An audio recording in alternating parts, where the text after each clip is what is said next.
അങ്ങനെ ദോഹ്യുക്ക് മാസ്ക് അഴിച്ചിട്ട് മാത്യുവിന് മുമ്പിൽ സ്വയം റിവീൽ ചെയ്തിരിക്കുകയാണ്. മാത്യു ദോഹ്യുക്കിനെ കണ്ട് പെട്ടെന്നൊന്ന് ഷോക്ക് ആവുന്നുണ്ടെങ്കിലും ചോദിക്കുകയാണ്, നിനക്ക് ഒരു പ്രാവശ്യം മരിച്ചത് മതിയായില്ലേ? വീണ്ടും മരിക്കാനായിട്ടാണോ എൻ്റെ മുന്നിൽ ഇങ്ങനെ വന്ന് എന്നെ ടാർഗറ്റ് ചെയ്യുന്നത്? എൻ്റെ പക്കൽ ഇപ്പം നഷ്ടപ്പെടാനായിട്ട് ഒന്നുമില്ല, അതുകൊണ്ട് നിന്നെ എനിക്ക് പേടിയുമില്ല എന്നാണ് ദോഹ്യുക്ക് പറയുന്നത്. മാത്യുവിനെ ഒന്ന് ഭീഷണിപ്പെടുത്തിയിട്ട് നമ്മൾ വീണ്ടും കാണുമെന്ന് പറഞ്ഞിട്ടാണ് ദോഹ്യുക്ക് അവിടെ നിന്ന് പോയിരുന്നത്. ഇത് കണ്ടിട്ട് മാത്യുവിന് വളരെയധികം ദേഷ്യം വന്നിട്ടുണ്ടായിരുന്നു. മാത്യു അപ്പം തന്നെ റാഹിനെ വിളിച്ചിട്ട് ദോഹ്യുക്ക് ജീവനോടെയുണ്ട്, എങ്ങനെ സംഭവിച്ചു എന്നൊക്കെ ചോദിച്ചിട്ട് ഷൗട്ട് ചെയ്യാണ്. റാഹി ഇത് കേൾക്കുന്ന സമയത്ത് മോനിയും അടുത്തുണ്ടായിരുന്നു. അതുകൊണ്ട് തന്നെ റാഹി ഷോക്കായതുപോലെ അഭിനയിക്കുകയാണ്. ശരിക്കും ദോഹ്യുക്ക് ജീവനോടെ ഉണ്ടോ? മാത്യു കണ്ടോ? എങ്ങനെയാണ് ദോഹ്യുക്ക് രക്ഷപ്പെട്ടത്? എങ്ങനെയൊക്കെ റാഹി അഭിനയിക്കുകയാണ് മാത്യുവിന് മുമ്പിൽ. മോനിയും ഇത് കേൾക്കുന്നുണ്ടായിരുന്നു. റാഹി പറയുന്നുണ്ട്, ആരോ നമ്മളെ ചതിച്ചിട്ടുണ്ട്, അല്ലെങ്കിൽ അവൻ ജീവനോടെ വരില്ല. അങ്ങനെ എല്ലാവരും ഒന്ന് കാണാനായിട്ട് വിളിപ്പിക്കണം എന്ന് പറയാണ്. അതിനുശേഷം മോനിയെ കാണാനായിട്ട് വിളിപ്പിച്ച ജിൻമോയാണ് കാണിക്കുന്നത്. ഇപ്പോൾ എല്ലാവരും ദോഹ്യുക്കിന്റെ കാര്യം അറിഞ്ഞിട്ടുണ്ടായിരുന്നു. അതുകൊണ്ട് തന്നെ ജിൻമോ മോനിയുടെ അടുത്ത് ഒരു സംശയത്തോടു കൂടി തന്നെ ചോദിക്കുകയാണ്, നീ സീക്രട്ടായിട്ട് ദോഹ്യുക്കിന്റെ അടുത്ത് കോണ്ടാക്ട് ഒന്നും കീപ്പ് ചെയ്തിട്ടില്ലായിരുന്നല്ലോ അല്ലേ? മോനിയെ പറയാണ്, നിനക്കെന്താ വട്ടുണ്ടോ? ഞാൻ അങ്ങനെ ചെയ്യാൻ നിനക്ക് തോന്നുന്നുണ്ടോ എന്ന് ചോദിക്കുകയാണ്. ജിൻമോ അതിനുശേഷം ഹന്നയുടെ കാര്യം ഹൻമുനിയുടെ അടുത്ത് ചോദിക്കുകയാണ്. ഹന്ന എവിടെയാണെന്ന് തനിക്ക് അറിയില്ലെന്നും, പക്ഷേ ഹന്നയുടെ കൂടെ എൻ്റെ അമ്മയുണ്ട് എന്നാണ് ഹൻമണി ജിൻമോയുടെ അടുത്ത് പറയുന്നത്. ഹന്ന എവിടെയുണ്ടായാലും ജീവനോടെ ഉണ്ട് എന്നുള്ള കാര്യം മാത്യു അറിയാനായിട്ട് പാടില്ല. കാരണം അറിഞ്ഞു കഴിഞ്ഞാൽ മാത്യു ഹന്നേനെ കൊല്ലുകയും ചെയ്യും, ഒപ്പം തന്നെ നമ്മളെ രണ്ടുപേരും കൊല്ലും. അങ്ങനെയൊരു സംസാരിച്ചുകൊണ്ടിരിക്കുമ്പോഴാണ് അവിടെ ഡോക്ടർ ചായയും നാമും കൂടി എത്തുന്നത്. ഇവർ രണ്ടുപേരും സീക്രട്ടായിട്ട് ഇങ്ങനെ ഇരുന്ന് സംസാരിക്കുന്നത് കണ്ടിട്ട് രണ്ടുപേർക്കും ഡൗട്ട് ഉണ്ടാകുന്നുണ്ട്. അങ്ങനെ ചോദിക്കുന്ന സമയത്ത് ഈ ഒന്നുമില്ല, ഞങ്ങൾ ജസ്റ്റ് കോൺഫിഡൻഷ്യൽ ആയിട്ടുള്ള ഒരു ജോലിക്കാരിയാണ് സംസാരിച്ചത് എന്ന് പറഞ്ഞിട്ട് അവരതങ്ങ് വിടുകയാണ്. പക്ഷേ ഇത് കേട്ട നാമും ചായയും വിശ്വസിച്ചിടണമെന്നുണ്ടായിരുന്നില്ല. അങ്ങനെ എല്ലാവരെയും കാണാൻ പിടിപ്പിച്ച മാത്യു എല്ലായിടത്തും ഷൗട്ട് ചെയ്തിട്ട് ചോദിക്കുകയാണ്, ആരാണ് എന്നെ ചതിച്ചത്? എന്നെ ഹെൽപ്പ് ചെയ്യുന്നത് പോലെ കൂടെ നിന്നിട്ട് മറവിൽ ദോഹ്യുക്കിനെ സഹായിച്ചത് ആരാണ്? ദോഹ്യുക്ക് മരിച്ചിരുന്നു എന്നാണ് എല്ലാവരും വിശ്വസിച്ചിരുന്നത്. കാരണം ആ ഒരു ബിൽഡിങ്ങിൽ നിന്ന് ഒരു ബോഡി കിട്ടിയിട്ടുണ്ടായിരുന്നു. അത് ദോഹ്യുക്കിന്റെ ആയിരുന്നു എന്നായിരുന്നു എല്ലാവരും വിചാരിച്ചിരുന്നത്. പക്ഷേ അത് മിസ്റ്റർ ലീ ആയിരുന്നല്ലോ. റാഹി ആ സമയത്ത് പറയാണ്, ആരോ നമ്മളെയൊക്കെ ചതിച്ചിട്ട് ദോഹ്യുക്കിന്റെ ബോഡി റീപ്ലേസ് ചെയ്തിട്ടുണ്ട്, അല്ലെന്നുണ്ടെങ്കിൽ ഒരിക്കലും അവൻ ജീവനോടെ വരില്ല. ഈ സമയത്താണ് നാമും ഡോക്ടർ ഷായും കൂടി ജിൻമോയും ഹൺമുനിയും കൂടി സീക്രട്ടായിട്ട് മീറ്റ് ചെയ്തിട്ടുണ്ടായിരുന്നു. അവരെന്തൊക്കെയോ സീക്രട്ടായിട്ട് സംസാരിക്കുന്നുണ്ടായിരുന്നു. ഞങ്ങൾ ചെന്ന് ചോദിച്ച സമയത്ത് ഇങ്ങനെ ജോലിക്കാരിയാണ് എന്നൊക്കെ പറഞ്ഞ് ഞങ്ങളെ ഒഴിവാക്കി വിടാനായിട്ടൊക്കെ ശ്രമിച്ചിട്ടുണ്ടായിരുന്നു എന്നുള്ളത്. അപ്പം മാത്യുവിന് പെട്ടെന്ന് രണ്ടുപേരും സംശയം തോന്നുകയാണ്. പക്ഷേ ജിൻമോയെ രക്ഷിക്കാനായിട്ട് മിസ് ഗോ പറയാണ്, ജിൻമോയുടെ സ്കെഡ്യൂള് ഇത്രയ്ക്കും ടൈറ്റാണ്, ഇങ്ങനെയുള്ള സീക്രട്ടീവ് ആയിട്ടുള്ള കാര്യങ്ങൾ ചെയ്യാനൊന്നും ജിൻമോനെടുത്ത സമയമില്ല, അതുകൊണ്ട് എനിക്കെന്തായാലും അറിയാം ജിൻമോ അല്ല എന്നുള്ള കാര്യം. അതിനുശേഷം നാമിനെയും ചായയുടെയും നോക്കിയിട്ട് മിസ് ഗോ പറയാണ്, നിങ്ങളുടെ നേർക്കാണ് ആരുടെയും കണ്ണില്ലാത്തത്, നിങ്ങളാണ് ഇത് ചെയ്തിട്ടുണ്ടാവുക എന്നുള്ളതാണ് എനിക്ക് തോന്നുന്നത്. ഇപ്പം എന്തായി, എല്ലാവരും അങ്ങോട്ടും ഇങ്ങോട്ടും പേര് പറഞ്ഞിട്ട് നീയാണ് ചെയ്തതെന്ന് പറഞ്ഞിട്ട് കുറ്റപ്പെടുത്തിക്കൊണ്ടിരിക്കുകയാണ്. അപ്പോഴാണ് പെട്ടെന്ന് മാറ്റിൽ നിന്നൊരു കോൾ വന്നിട്ട് TV ഓൺ ചെയ്യാനായിട്ട് പറയുന്നത്. TV-യിൽ നടന്നുകൊണ്ടിരുന്നത് ദോഹ്യുക്കിന്റെ ഒരു ഇന്റർവ്യൂ ആയിരുന്നു. ആ ഒരു ഇന്റർവ്യൂവിൽ ദോഹ്യുക്ക് ഭയങ്കരമായിട്ട് ഒരു പൊട്ടനെ പോലെയാണ് ബിഹേവ് ചെയ്തുകൊണ്ടിരുന്നത്. എൻ്റെ പേരിൽ എന്തൊക്കെ റൂമേഴ്സാണ് കുറച്ച് നാളായിട്ട് ഞാൻ കേൾക്കുന്നത്. ഞാൻ ഏതോ ആണ്, സിംജിനാണ്, ഇവർക്ക് ആരാണ്?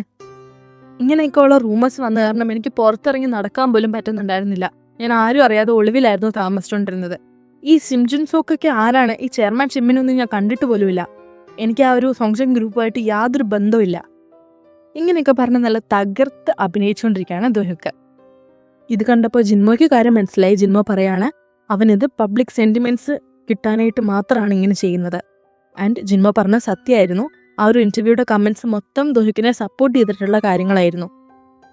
ഇതുകൂടാതെ ദോഹ്യുക്ക് പറയുന്നുണ്ട്, തിക്കിതക്കയുടെ ചെയർമാനായ മാത്യു എൻ്റെ വീട്ടിൽ വന്നിട്ട് എന്നെ കണ്ട് സോറി പറഞ്ഞിട്ടുണ്ടായിരുന്നു. അത് മാത്രമല്ല, തിക്കിതക്കയിൽ എനിക്കൊരു ജോലിയും ഓഫർ ചെയ്തിട്ടുണ്ട്. മാത്യു ഇത് കേട്ടിട്ട് ഷോക്കായി പോവാണ്, നല്ല ദേഷ്യം വരുന്നുണ്ട്. പക്ഷെ റാഹി ഇത് കണ്ടിട്ട് പറയാണ്, നമ്മൾ ഈ ഒരു അവസരം ഉപയോഗിക്കണം. ദോഹ്യുക്ക് തിക്കിതക്കയിൽ ജോലി ചെയ്യാനായിട്ട് വന്നു കഴിഞ്ഞാൽ നമുക്ക് അവനെ നോക്കാനായിട്ട് എളുപ്പമുണ്ട്, അവനെ നിരീക്ഷിക്കാനായിട്ട് എളുപ്പമുണ്ട്, നമ്മൾക്ക് അവൻ്റെ മേലൊരു കണ്ണ് വെക്കാനായിട്ട് സാധിക്കും, അവന് നമ്മൾക്കെതിരെ ഒന്നും ചെയ്യാനായിട്ട് സാധിക്കില്ല. അങ്ങനെ ആ ഒരു ഇന്റർവ്യൂയോടുകൂടി ദോഹ്യുക്ക് വളരെയധികം ഫേമസ് ആയി മാറുകയാണ്. പല ഇന്റർവ്യൂസിലും അവനെ ക്ഷണിക്കുന്നുണ്ട്. ക്യാമറയുടെ ഫ്രണ്ടിൽ വരുമ്പം വളരെ കൈൻഡായിട്ട്, വളരെ ഫണ്ണി ആയിട്ട് ആൾക്കാരെ കയ്യിലെടുക്കത്തക്ക രീതിയിൽ ദോഹ്യുക്ക് പെർഫോം ചെയ്യുകയാണ് അവൻ്റെ ആ ഒരു ആക്ടിലൂടെ. അങ്ങനെ ആൾക്കാരുടെ ഇടയിലും അവന് നല്ലൊരു പോപ്പുലാരിറ്റി കിട്ടുന്നുണ്ട്. അവൻ്റെ ഒരു ഫാഷൻ സെൻസ് വരെ കോപ്പി ചെയ്യാനായിട്ട് ആൾക്കാരുണ്ടായിരുന്നു ഈ ഒരു സമയത്ത്. എന്തിനേറെ, സേവ് എന്ന കമ്പനിയുടെ വെബ്സൈറ്റിൽ ദോഹിക്കിനെയും മാത്യുവിനെയും വെച്ചിട്ട് ഒരു പോപ്പുലാരിറ്റി കോൺടെസ്റ്റ് വരെ നടക്കുന്നുണ്ടായിരുന്നു. അത്രയ്ക്കും പോപ്പുലാരിറ്റി ദോഹിക്ക് ഈ ഒരു ഇൻ്റർവ്യൂസിലൂടെ മാത്രം നേടിയിട്ടുണ്ടായിരുന്നു. അതിനുശേഷം ദോഹിക്കും കങ്ങും അവരുടെ ആ ഒരു സീക്രട്ട് ആയിട്ടുള്ള സ്ഥലത്ത് നിന്നിരിക്കുന്നതായിട്ടാണ് കാണിക്കുന്നത്. ദോഹിക്ക് കങ്ങിൻ്റെ അടുത്ത് ചോദിക്കുന്നുണ്ട് മിഷേലിന് എങ്ങനെയുണ്ടെന്ന്. മിഷേൽ ഓക്കെയാണ്, ഇപ്പം സേഫ് ആണെന്നാണ് കങ്ങ് പറയുന്നത്. കങ്ങ് അതിനുശേഷം ദോഹിക്കിൻ്റെ അടുത്ത് ചോദിക്കുന്നുണ്ട്, തിക്കിത്താക്കയിലേക്ക് നീ ശരിക്കും ജോലിക്ക് പോകാനായിട്ട് പോവാണോ? അതൊരു നല്ല തീരുമാനമായിട്ട് നിനക്ക് തോന്നുന്നുണ്ടോ? നല്ല തീരുമാനം എന്നല്ല, അത് തന്നെയാണ് ശരിയായ തീരുമാനം.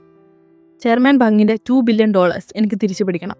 അത് മാത്രമല്ല, ലൂക്കയുടെ ഫയർബോൾ ക്രാക്ക് ചെയ്യാനായിട്ട് തിക്കിത്താക്കയിൽ ഞാൻ ഡയറക്റ്റ് ചെല്ലുന്നത് തന്നെയാണ് ഏറ്റവും ബെസ്റ്റ്. അടുത്ത സീനിൽ തിക്കിത്താക്കയിൽ ജോലിക്ക് എത്തുന്ന ദോഹിക്കിനെയാണ് കാണിക്കുന്നത്. ദോഹിക്കിന് വളരെ നല്ലൊരു സ്വാഗതം തന്നെ മാത്യുവോട് ഒരുക്കിയിട്ടുണ്ടായിരുന്നു. മാത്യു നേരിട്ട് വന്ന് ദോഹിക്കിനെ ക്ഷണിക്കുകയാണ്. നീ ഒന്നുകൊണ്ട് വിഷമിക്കേണ്ട, സിംജുൻ്റെ അടുത്തുനിന്ന് നിന്നെ ഞാൻ പ്രൊട്ടക്ട് ചെയ്യും എന്നൊക്കെ മാത്യു ക്യാമറയുടെ മുന്നിൽ വെച്ച് എല്ലാവരും കേൾക്കാനായിട്ട് തന്നെ പറയാണ്. മാത്യുവിനെ വളരെയധികം റെസ്പെക്ട് ചെയ്യുന്ന ഒരാളായിട്ട് തന്നെ ദോഹിക്ക് ക്യാമറയുടെ മുമ്പിൽ ആക്ട് ചെയ്യാണ്. അതിനുശേഷം തിക്കിത്താക്കയിലേക്ക് എത്തിയ ദോഹിക്കിന് തിക്കിത്താക്കയുടെ ചിൽഡ്രൻ ഹോം എന്ന ആപ്പിൻ്റെ വകയായിട്ട് ഒരു സേഫ്റ്റി ബ്രേസ്ലെറ്റ് ഡോക്ടർ ചാ നൽകുകയാണ്. ആ ഒരു ബ്രേസ്ലെറ്റിൻ്റെ പ്രത്യേകത എന്താണെന്ന് വെച്ചാൽ അതിൽ ടാപ്പ് ചെയ്ത് കഴിഞ്ഞാൽ മാത്യുവിനും പിന്നെ പോലീസിനും ഒരേ സമയത്ത് നോട്ടിഫിക്കേഷൻ ചെല്ലുന്നതാണ്. ഇതൊക്കെ CCTVയിലൂടെ കണ്ടുകൊണ്ട് മാത്യു അവിടെ തന്നെ ഉണ്ടായിരുന്നു. പത്രക്കാരും റിപ്പോർട്ടേഴ്സും ഒക്കെ അവിടെയുള്ള സമയത്ത് തന്നെ ദോഹിക്ക് ആ ഒരു ബ്രേസ്ലെറ്റ് പ്രസ് ചെയ്യാണ്. അങ്ങനെ നോട്ടിഫിക്കേഷൻ മാത്യുവിന് ചെല്ലുന്നുണ്ട്. ആ ഒരു ബ്രേസ്ലെറ്റിൻ്റെ യൂസ്ഫുൾനെസ് കാണിക്കാനായിട്ട് തന്നെ മാത്യു അവിടെ നിന്ന് ഓടി ദോഹിക്കിൻ്റെ അടുത്ത് വരാനായിട്ട് ശ്രമിക്കുകയാണ്. പക്ഷേ എങ്ങനെ പോയാലും ഒരു 10 മിനിറ്റ് കൊണ്ടാണ് മാത്യുവിന് ദോഹിക്കിൻ്റെ അടുത്ത് എത്തിപ്പെടാനായിട്ട് സാധിച്ചത്. ഇത് കണ്ട് ദോഹിക്ക് എല്ലാവരും മുന്നിൽ വെച്ച് പറയാണ്, ആഹാ 10 മിനിറ്റ് ലേറ്റ് ആണല്ലോ, ഇങ്ങനെ പോയി ഞാൻ എന്തായാലും മരിക്കും. ദോഹിക്ക് അതിനുശേഷം ആ ഒരു റൂമിലുണ്ടായിരുന്ന ക്യാമറാസ് ഒക്കെ കാണിച്ചിട്ട്, ഇവിടെ എന്തോരം ക്യാമറയാ, സിംജുൻ ഉറപ്പായിട്ടും ഇതൊക്കെ ഹാക്ക് ചെയ്തിട്ട് എന്നെ നോക്കാനായിട്ട് ശ്രമിക്കും, അവൻ എന്നെ അപായപ്പെടുത്താനായിട്ടും സാധ്യതയുണ്ട്. സിംജുനെ ദോഹിക്ക് വളരെയധികം പേടിക്കുന്നുണ്ട് എന്ന് കാണിക്കാനും കൂടിയായിരുന്നു ദോഹിക്കിൻ്റെ ഈ നാടകം. അങ്ങനെ റിപ്പോർട്ടേഴ്സിൻ്റെ ഒക്കെ മുന്നിൽ വെച്ച് തന്നെ മാത്യുവിന് അവിടെയുള്ള ക്യാമറാസ് ഒക്കെ റിമൂവ് ചെയ്യേണ്ട വരികയാണ്. അത് തന്നെയായിരുന്നു ദോഹിക്കിൻ്റെ ആവശ്യവും. അങ്ങനെ ദോഹിക്ക് അവിടെ ജോലി ചെയ്യുന്ന സമയത്ത് കമ്പ്യൂട്ടർ ഉപയോഗിക്കാനേ അറിയില്ല എന്നുള്ള രീതിയിലാണ് ഡോക്ടർ ചായയുടെയും മറ്റുള്ളവരുടെയൊക്കെ മുന്നിൽ വെച്ച് അഭിനയിക്കുന്നത്. പക്ഷേ എല്ലാവരും പോയതിനു ശേഷം ദോഹിക്ക് കമ്പ്യൂട്ടറിൽ ഒരു പ്രോഗ്രാം സ്റ്റാർട്ട് ചെയ്യാണ്. ആ ഒരു പ്രോഗ്രാം അനുസരിച്ച് മാത്യുവായിട്ട് റിലേറ്റഡ് ആയിട്ടുള്ള പല ആർട്ടിക്കിൾസിലും പല ഐഡികളിൽ നിന്ന് കമൻസ് ചെല്ലുകയാണ്. ആ ഒരു കമൻസ് എങ്ങനെയായിരുന്നു, മിസ്റ്റർ ലീ തന്നെയാണോ ശരിക്കും മാത്യു എന്നുള്ള രീതിയിൽ സംശയം തോന്നുന്ന രീതിയിലുള്ള കമൻസ് ആയിരുന്നു ഫുള്ള്. അങ്ങനെ മേയറും ഈ ഒരു കമൻസ് ഒക്കെ കാണുന്നുണ്ട്. മേയർ ജിൻമോയെ വിളിച്ചിട്ട് ഇതൊക്കെ സത്യമാണോ എന്ന് അന്വേഷിക്കുകയാണ്. പക്ഷെ ജിൻമോ പറയുന്നത് ഇത് വെറും റൂമേഴ്സ് ആണ്, ഇത് കേട്ടിട്ട് പേടിക്കേണ്ട ആവശ്യമൊന്നുമില്ല. ആ സമയത്ത് മേയർ സ്വയം വിചാരിക്കുന്നുണ്ട്, മാത്യു ആയിട്ട് അത്രയ്ക്ക് കോണ്ടാക്ട് വെക്കുന്നത് നല്ലൊരു കാര്യമല്ല, ഞാൻ ഇനി അതിന് മുതിരുന്നില്ല എന്ന് സ്വയം തീരുമാനിച്ചിട്ട് ജിൻമോയുടെ അടുത്തും റിസൈൻ ചെയ്യാനായിട്ട് ആവശ്യപ്പെടുകയാണ് മേയർ. അങ്ങനെ മാത്യുവിൻ്റെ വീട്ടിൽ എല്ലാവരും കൂടി ഇരിക്കുന്നതാണ് പിന്നീട് കാണിക്കുന്നത്. ഈ ഒരു കമൻസ് ഒക്കെ കണ്ടിട്ട് മാത്യു വളരെയധികം ടെൻഷനിൽ ചായയുടെ അടുത്ത് ചോദിക്കുകയാണ് ഇതിൽ ദോഹിക്കിന് എന്തെങ്കിലും ഇൻവോൾവ്മെന്റ് ഉണ്ടോ എന്ന്. അതിന് ഡോക്ടർ ചാ പറയുന്നത് ഇങ്ങനെയാണ്, അവനൊരു മണ്ണങ്ങട്ടെ അറിയില്ല, എല്ലാ ദിവസവും ചുമ്മാ കമ്പ്യൂട്ടറിൽ വന്നിരുന്ന് ഗെയിം കളിക്കുകയാണ് ചെയ്യുന്നത്, എന്തിനേറെ ടൈപ്പ് ചെയ്യാൻ പോലും അറിയുമെന്ന് എനിക്ക് തോന്നുന്നില്ല.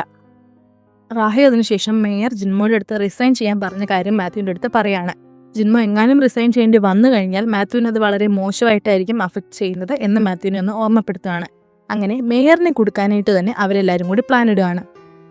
അങ്ങനെ ചിൽഡ്രൻ ഹോമിലെ ഡേറ്റാബേസിൽ നിന്ന് മേയറുടെ ഫിംഗർ പ്രിൻറ്റ്സ് കളക്ട് ചെയ്തതിന് ശേഷം അതിൻ്റെ ഒരു കോപ്പി ഉണ്ടാക്കിയിട്ട് മേയർ കൈക്കൂലി വാങ്ങാനായിട്ട് ശ്രമിച്ചു എന്നുള്ള രീതിയിൽ തെളിവുകൾ ഉണ്ടാക്കുകയാണ് മാത്യു. കങ്ങുമായിട്ട് സംസാരിച്ചുകൊണ്ട് ബൈക്കിൽ പോയായിരുന്നു ദോഹിക്ക്. പെട്ടെന്ന് തന്നെ ദോഹിക്കിൻ്റെ ഫോൺ ആരോ ഹാക്ക് ചെയ്തിട്ട് ആരോ ദോഹിക്കിൻ്റെ അടുത്ത് സംസാരിക്കാനായിട്ട് ശ്രമിക്കുകയാണ്. സ്വയം മെഡ്യൂസ എന്ന പേരിലാണ് അവർ പരിചയപ്പെടുത്തിയിരുന്നത്. നിങ്ങൾക്ക് എന്താണ് വേണ്ടത് എന്ന് ദോഹിക്ക് ചോദിക്കുന്ന സമയത്ത് എനിക്ക് റാഹിയുടെ മാത്യുവിൻ്റെ മരണമാണ് വേണ്ടത് എന്നാണ് മെഡ്യൂസ മറുപടി പറയുന്നത്. അത് മാത്രമല്ല അവിടെ ഉണ്ടായിരുന്ന ട്രാഫിക് ലൈറ്റ്സ് വരെ ഹാക്ക് ചെയ്തിട്ട് തൻ്റെ പവർ എന്തുമാത്രമുണ്ട് എന്ന് മെഡൂസ ദോഹിക്കിന് കാണിച്ചു കൊടുക്കുകയാണ്. സത്യത്തിൽ ഈ മെഡൂസ ആരാണെന്ന് വെച്ചാൽ മറ്റാരുമല്ല റാഹി ആയിരുന്നു. വോയിസ് മോഡ്യുലേറ്റർ ഉപയോഗിച്ച് തൻ്റെ സൗണ്ട് മാറ്റിയിട്ടായിരുന്നു റാഹി ദോഹിക്കിൻ്റെ അടുത്ത് സംസാരിച്ചിട്ടുണ്ടായിരുന്നത്. അങ്ങനെ മെഡ്യൂസ എന്ന ഒരു ഐഡന്റിറ്റിയിലൂടെ റാഹി ദോഹിക്കിൻ്റെ അടുത്ത് പല കാര്യങ്ങളും പറഞ്ഞു കൊടുക്കുകയാണ്. അതിൽ മേയറിനെ കൊടുക്കാനായിട്ട് മാത്യു ശ്രമിക്കുന്ന ആ ഒരു കാര്യവും പിന്നെ തിക്കിത്തക്കയിലെ ചാറ്റ്സ് ഒന്നും ഒരിക്കലും പ്രൈവറ്റ് അല്ല എന്നും കൂടി ദോഹിക്കിൻ്റെ അടുത്ത് റാഹി പറഞ്ഞു കൊടുക്കുകയാണ്. അതിനുശേഷം ഹൺമൂനി അറേഞ്ച് ചെയ്ത ഹോങ് ചെങ് സോങ് ആയിട്ടുള്ളൊരു മീറ്റിംഗിൽ ഇരിക്കുന്ന മാത്യുവിനെയാണ് നമ്മൾ പിന്നീട് കാണിക്കുന്നത്. ഹോങ്ചൻ മാത്യു ആയിട്ട് വളരെയധികം മോശമായിട്ടാണ് പെരുമാറിയിട്ടുണ്ടായിരുന്നത്. പക്ഷേ ഹൻമണിയുടെ അടുത്ത് നീ ഞങ്ങളുടെ കമ്പനിയിലെ മോഡലായിട്ട് വരണം എന്നൊക്കെ പറഞ്ഞിട്ട് വളരെ സോഫ്റ്റ് ആയിട്ട് തന്നെ സംസാരിക്കുകയാണ്. ഈ ഒരു ബിഹേവിയർ മാത്യുവിന് ഒരിക്കലും ഇഷ്ടപ്പെടുന്നുണ്ടായിരുന്നില്ല. സോങ് പോയതിനു ശേഷം ഹൻമണി മാത്യുവിൻ്റെ അടുത്ത് പറയാണ്, ആ ഒരു ഓഫർ ഞാൻ അക്സെപ്റ്റ് ചെയ്യാണ്. സേവിൽ വർക്ക് ചെയ്യാനായിട്ട് സാധിച്ചു കഴിഞ്ഞാൽ എനിക്ക് ആ ഒരു ഫങ്ഷൻ സോങ്ങിൻ്റെ വീക്ക്നെസ് ഒക്കെ അറിയാനായിട്ട് സാധിക്കും എന്ന് പറഞ്ഞിട്ട് മാത്യുവിനെ കൺവിൻസ് ചെയ്യുകയാണ്. അങ്ങനെ മേയർ കൈക്കൂല്യം വാങ്ങിച്ചിട്ടുണ്ട് എന്ന ആ ഒരു വാർത്ത പബ്ലിക് ആവുകയാണ്. മേയറിന് വല്ലാത്ത രീതിയിലുള്ള പ്രഷർ തൻ്റെ മേലിൽ അനുഭവപ്പെടുകയാണ്. മേയർ അതിൻ്റെ ഒരു കാര്യം സംസാരിക്കാനായിട്ട് സേവിൻ്റെ സിഇഒനെ കാണാനായിട്ട് സേവിലേക്ക് എത്തിയിട്ടുണ്ടായിരുന്നു. പക്ഷേ അവിടെ മേയറിനെ കാത്തിട്ട് മാത്യു നിൽപ്പുണ്ടായിരുന്നു. മാത്യു മേയറിനെ കണ്ടിട്ട് മേയറിനെ ഭീഷണിപ്പെടുത്താണ്. റാഹി പറഞ്ഞതുപോലെ തന്നെ തിക്കിത്തക്കയുടെ ചാറ്റ്സ് ഒരിക്കലും സേഫ് ആയിരുന്നില്ല, പ്രൈവറ്റ് ആയിരുന്നില്ല. അതെല്ലാം മാത്യുവിനൊക്കെ ആക്സസ് ഉണ്ടായിരുന്നു. അങ്ങനെ മേയറിൻ്റെ മകൻ്റെ കുറച്ച് ചാറ്റ്സ് മേയറിനെ കാണിച്ചിട്ട് ഭീഷണിപ്പെടുത്തുകയാണ്. ആ ഒരു ചാറ്റ്സിൽ മേയറുടെ മകൻ തൻ്റെ ക്ലാസ്സിൽ പഠിക്കുന്ന കുട്ടികളെയൊക്കെ ബുള്ളി ചെയ്യുന്ന രീതിയിലുള്ള ചാറ്റുകൾ കാണുന്നുണ്ടായിരുന്നു.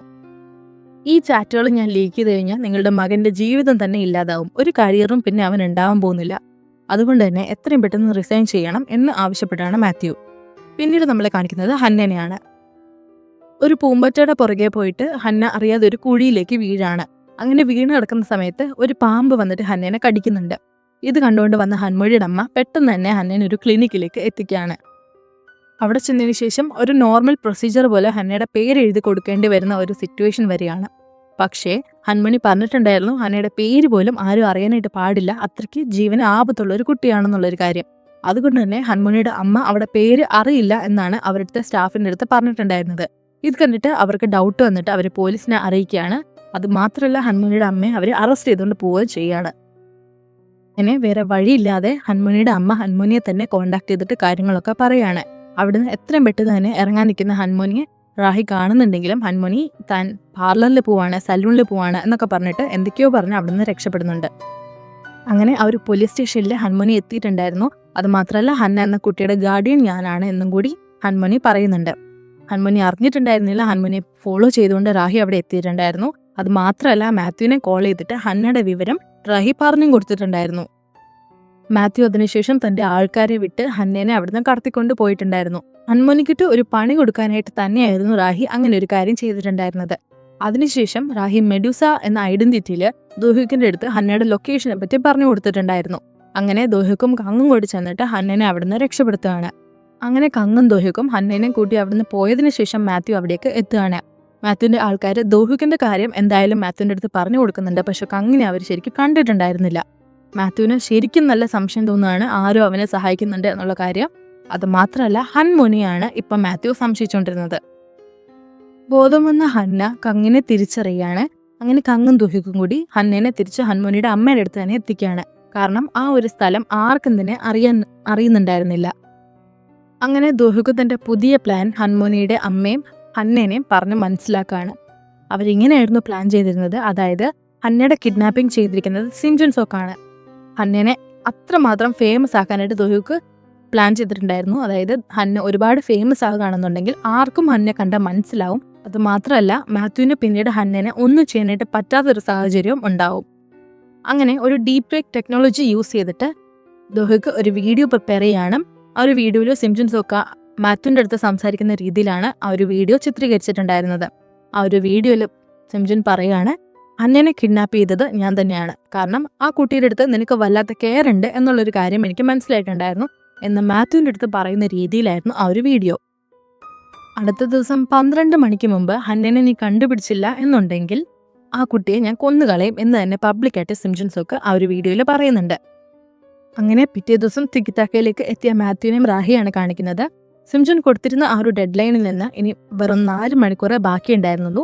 മാത്യു നേരെ വന്നിട്ട് ലൂക്കനെ ആക്സസ് ചെയ്യാനായിട്ട് ശ്രമിക്കുന്നുണ്ടെങ്കിലും ലൂക്കയെ ആക്സസ് ചെയ്യാൻ പോലും പറ്റുന്നുണ്ടായിരുന്നില്ല. ദോഹിക്കിന്റെ ലൊക്കേഷൻ കണ്ടുപിടിക്കാനായിട്ടായിരുന്നു മാത്യു ശ്രമിച്ചുകൊണ്ടിരുന്നത്. പക്ഷേ ദോഹിക്ക് വേറൊരു സൈഡിൽ നിന്ന് ലൂക്കനെ ആക്സസ് ചെയ്തിട്ടുണ്ടായിരുന്നു. അതുകൊണ്ടാണ് മാത്യുവിന് അവിടെ ബ്ലോക്ക് ആയത്.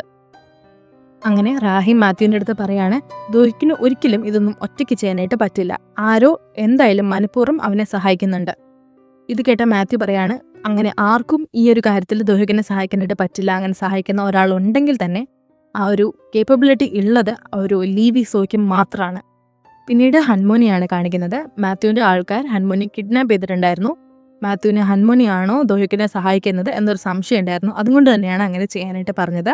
അങ്ങനെ റാഹിയും മാത്യുവും കൂടി ഹൻമോനെ കാണാനായിട്ട് വരികയാണ്. എന്നിട്ട് ചോദിക്കുകയാണ്, മിസ്റ്റർ ലീ ആണോ ദോഹിക്കിനെ സപ്പോർട്ട് ചെയ്യുന്നത്? അവർ രണ്ടുപേരും എവിടെയാണെന്നൊക്കെ ചോദിക്കുന്നില്ല. തനിക്ക് അറിയില്ല എന്ന് തന്നെയായിരുന്നു ഹൻമോനിയുടെ മറുപടി. ഹൻമോനി സഹായത്തിനായിട്ട് അവിടെ നിൽക്കുന്ന തൻ്റെ അനിയനെ വിളിക്കാനായിട്ട് ശ്രമിക്കുകയാണ്. ഹൻമോനിയുടെ അനിയൻ ഇപ്പം മാത്യുവിന് വേണ്ടിയിട്ടായിരുന്നു ജോലി ചെയ്തുകൊണ്ടിരുന്നത്. ഹൻമോനിയുടെ അനിയന് ഒന്നും തന്നെ ചെയ്യാനായിട്ട് പറ്റുന്ന ഒരു സാഹചര്യമായിരുന്നില്ല. റാഹി അവിടെ നിന്നുകൊണ്ട് ഹൻമോനെ കൊന്നു കളഞ്ഞേക്കാനായിട്ട് പറയാണ്. അങ്ങനെ ഹൻമോനെ കൊല്ലാനായിട്ട് ഗൺ പോയിന്റിൽ നിർത്തുകയാണ് മാത്യു. ഈ ഒരു സീനോടുകൂടി ഈ എപ്പിസോഡ് ഇവിടെ അവസാനിക്കുകയാണ്. വീഡിയോ ഇഷ്ടപ്പെട്ടാൽ എല്ലാവരും ലൈക്കും സബ്സ്ക്രൈബും ചെയ്യുക. കൂടാതെ ഫ്രണ്ട്സിലും ഫാമിലിക്കൊക്കെ ഷെയർ ചെയ്ത് കൊടുക്കുക. പുതിയൊരു എപ്പിസോഡായിട്ട് നമുക്ക് വീണ്ടും കാണാം.